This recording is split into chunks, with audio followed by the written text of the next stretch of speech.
আজি আমি আখিৰুজ্জামানৰ ঘৰত প্ৰায়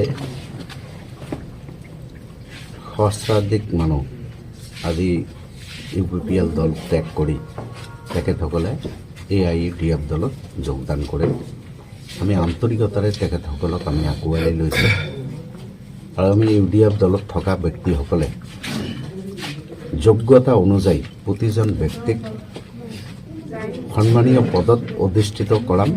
এইটো দলেৰে এটা আমাৰ প্ৰতিশ্ৰুতি আছে আৰু সেই হিচাপত আমি আগন্তুক দিনত কাম কৰি যাম। চাওক, যেতিয়া যোগদান কৰে আৰু মানুহবিলাক কোনবিলাক মানুহক আমি আনিলে 2026 চনৰ বিধানসভা নিৰ্বাচনত আমি ভালদৰে কাম কৰিব পাৰিম, এই কথাবিলাক নিশ্চয় আমি জনা বুজা হৈছোঁ আৰু আমি ঠিক তেনেকৈ মানুহবিলাকক আনি আছোঁ আৰু তেখেতসকলে উইলিংলি আমাৰ দলত আহি আছে আৰু নিশ্চয় ইনশাআল্লাহ আগন্তুক দিনত 2026 বিধানসভা নিৰ্বাচনত আমি 5 নং পৰ্বতজোৰা সমষ্টিত ভাল ফলাফল আমি কৰিব পাৰিম।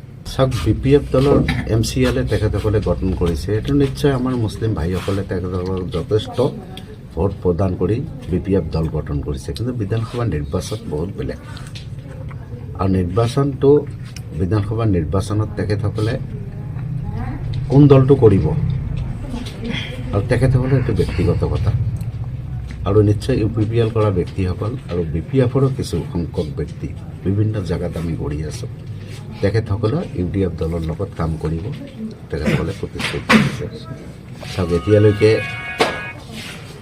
অধিসূচনা জাৰি হোৱা নাই আৰু প্ৰাৰ্থী কোন কোন হ'ব এতিয়ালৈকে ঠিক হোৱা নাই, কাৰণ কংগ্ৰেছ দলৰ 11জন বিচাৰিছে। তাৰপিছত BPF আৰু BJP মিত্ৰতাত হয় নে UPPL আৰু BJP মিত্ৰতাত হয় এতিয়ালৈকে থিৰাং হোৱা নাই।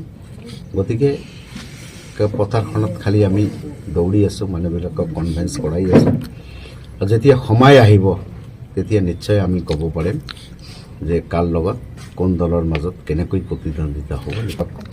তেখেতৰ MLA কেইটা আছে? এজন বিধায়কে যেতিয়া 16জন বিধায়কক কয় 0 হৈ যাব, সি নিশ্চয় পগলা হ'ব লাগিব, কাৰণ নহ'লে এই কথা কেনেকৈ ওলায়। আৰু মই ধিক্কাৰ দিছোঁ অখিল গগৈ ডাঙৰীয়াক।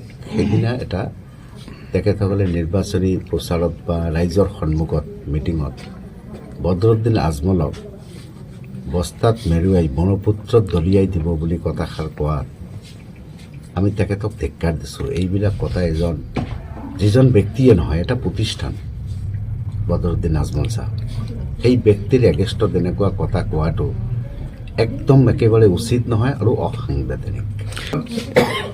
অসমৰ মুখ্যমন্ত্ৰী তেখেতেতো ডাইৰেক্ট সাংবাদিকৰ আগত কৈ আছে যে মানে মিয়া বাংলাদেশী বুলি, ডাইৰেক্ট আমাৰ মুছলমানকে ডাইৰেক্ট কৈ আছে যে তেখেতসকলক মই অশান্তিত আৰু এই এচাৰৰ জৰিয়তে ভোটাধিকাৰৰ পৰা বঞ্চিত কৰাম, এইটো ডাইৰেক্ট কৈ আছে তেখেতে।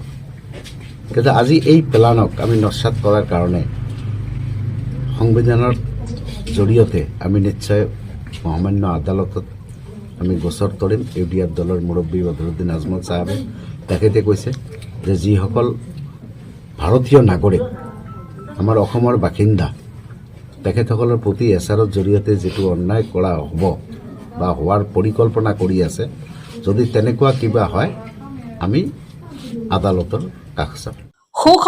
সুখবৰ ধুবুৰীবাসীৰ বাবে সুখবৰ। এতিয়াৰে পৰা আপোনাৰ লাগতিয়াল ঔষধসমূহ ঘৰতে উপলব্ধ হ'ব। এতিয়াৰে পৰা আপোনাৰ ঘৰলৈ মুহূৰ্ততে উপলব্ধ হ'ব প্ৰতিদিনে ব্যৱহাৰ হোৱা ঔষধসমূহ।